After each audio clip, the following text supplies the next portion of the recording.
It is hurricane season, and the National Oceanic and Atmospheric Administration is predicting it to be one of the above normal seasons this year, with up to 19 named storms.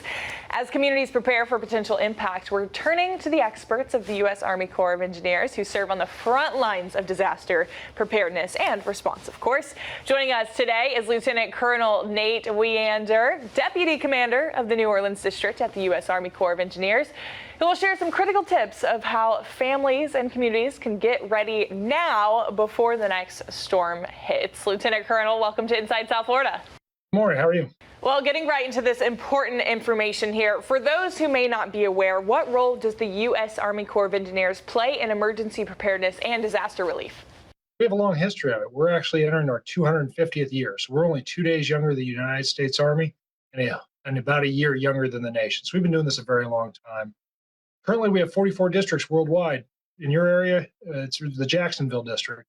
But we work across all those districts with our state, local, and federal partners to reduce risk and human suffering across that area. So I'm sure it's very similar in your region as is to us in the New Orleans district.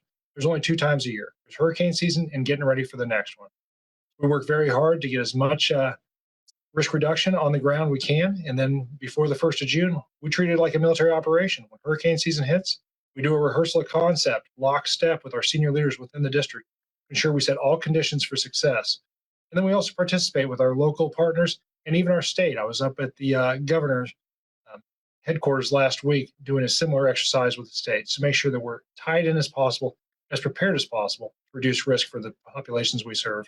Of course. Well, Lieutenant Colonel, our audience may not realize the impact that Army soldiers like you are having in communities all around the country, even in our very own communities. So what else might surprise them about you guys?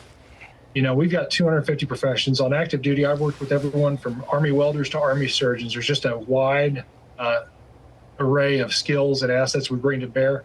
We're trained very well to respond to crisis. And I think that's one of the powerful things about the Corps of Engineers. When a disaster does strike, we really flood the area with leaders, and then we start bringing in technical experts as required to reduce human suffering. So when Hurricane Helene hit, within 48 hours, we had many senior leaders on ground trying to develop the situation, understand what was going on, and how to reduce human suffering.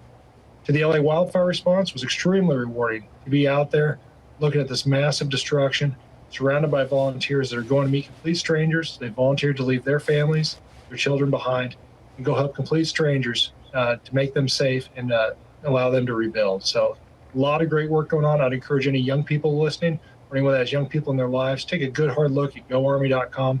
There's a lot of professions, a lot of ways to serve and make a difference in both the community and your nation. There you go. Thank you so much for hopping on to ISF. And once again, thank you for your service. Thank you, ma'am.